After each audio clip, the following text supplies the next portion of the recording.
আসসালামু আলাইকুম গাইস, আমার নিউ ব্লগ যদি ভালো লাগে লাইক কমেন্ট শেয়ার করুন। আসলে বড়শি দিয়ে বিলের মধ্যে মাছ ধরবো ছোট্ট একটা পুষ্কুনি থেকে, তাই বিলের দিকে রওনা দিলাম। কিন্তু বিলে রওনা দেওয়ার সময় আমার ভাগ্নি এবং ভাগ্নারা পিছন থেকে ছুটলো যে মামার সাথে বিলের মধ্যে যাবে, কিন্তু আমিও তাদেরকে নিতে চাইলাম না, কিন্তু তবুও তারা আমার পিছনে দৌড়াদৌড়ি শুরু করে দিল। আমিও তাদেরকে আর বারণ করলাম না, তারা আমার পিছনে আসতে শুরু করলো। এবং দেখেন আমার ভাগ্নিকে মাঝে মাঝে দেখাতে চাইলে ভাগ্নি বলে যে ভাই তারা এবং ভাগ্নি দুজনেই দৌড়াচ্ছে আমার সামনে দিয়ে এবং বলতেছে কাকা আমিও তোমাদের ভিডিওর মাঝখানে চলে আসবো। তো আমরা হাঁটতে হাঁটতে বিলের দিকে রওনা, যতটা আগাচ্ছি তত প্রকৃতির সৌন্দর্য আমাদের উপভোগ করার মতো ভালো লাগতেছে এবং আমরা সৌন্দর্য উপভোগ করতেছি। ভাগ্নে এবং ভাগ্নি আমার সামনে যে দৌড়াচ্ছে এবং সেটা আমার কাছে অনেক ভালো লাগতেছে এবং তাদেরকে বলতেছি যে দুষ্টামি কর না। তারা আমার দুষ্টামির কথা শোনেই না, তারা বিলের দিকে অগ্রসর হচ্ছে। কে কার কথা শুনে আমরা হাঁটতে হাঁটতে বিলের মধ্যে দিকে অগ্রসর হচ্ছি, যত সুন্দর প্রকৃতিকে সৌন্দর্য আর উপভোগ করার জন্য। আমরা একটি স্কুলের সামনে দিয়ে চলে গেলাম, এটা প্রাথমিক বিদ্যালয়। তো সামনে দিয়ে যত আগাচ্ছি বিলের ততই কাছে চলে আসতেছে এবং হাঁটতে হাঁটতে আমরা মসজিদের সামনে চলে আসলাম। তো মসজিদ থেকে পারে আমরা বিলের মধ্যে যাব, সেই সময় আমাদের সামনে পড়লো একটা বাঁশের সাঁকো। তো আমি চিন্তা করলাম যে বাঁশের সাঁকোটা কেমনে পার হওয়া যায়। তো আমার ভাইগনা আর বাইস্তা দুজনে মিলে বাঁশের সাঁকো দিয়ে পারাবারের জন্য নিজেরা একলা চেষ্টা শুরু করে দিল।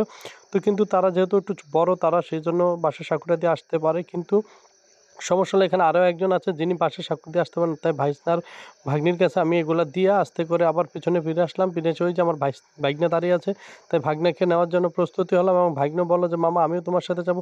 তাই ভাগ্নেকে আস্তে আস্তে করে ব্রিজটা পার করার জন্য চেষ্টা করলাম, কিন্তু ভাগ্নে চাইছে নিজে একলাই যেন ব্রিজটা পার হয়ে যাবে, কিন্তু না পারলেও বেটা কী করবে, তবু মামুর হাত থেকে ছুটে নিজে একলাই দৌড়াতে চায় ব্রিজের উপরে দিয়ে, কিন্তু আমিও তাকে আর না করলাম না। সেও দৌড়াতে দৌড়াতে আমরা চলে আসলাম ব্রিজের এপারে এবং এসে ভাগ্নে আর ভাস্তি এবং দুজনে তিনজনে মিলে আমার সামনে যে দৌড়াদৌড়ি শুরু করে দিল। তখনই আমি বললাম যে ঠিক আছে তোমরা আস্তে আস্তে দৌড়াও। তো আস্তে আস্তে করে আমি যখন নিচে হাঁটতে শুরু করলাম, আস্তে আস্তে বিলের দিকে চলে আসলাম। বিলের দিকে যত আসি ততই ভালো লাগে যখন প্রাকৃতিক সৌন্দর্য উপভোগ করার জন্য। তো আমি আস্তে করে বিলের পথ ধরে বিলের দিকে নেমে পড়লাম এবং দেখুন এই যে এখন মানুষ চালু চাষ করার জন্য জমিতে চাষ দিচ্ছে। তো আমিও সেই আইল ধরে হাঁটা শুরু করলাম এবং বিলের দিকে অগ্রসর হতে শুরু করে দিলাম।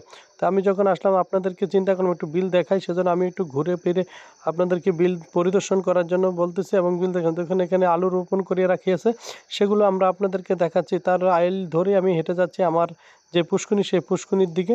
তো পুষ্কুনির দিকে হাঁটতে হাঁটতে আমি চলে আসলাম পুষ্কুনির পাড়ের দিকে।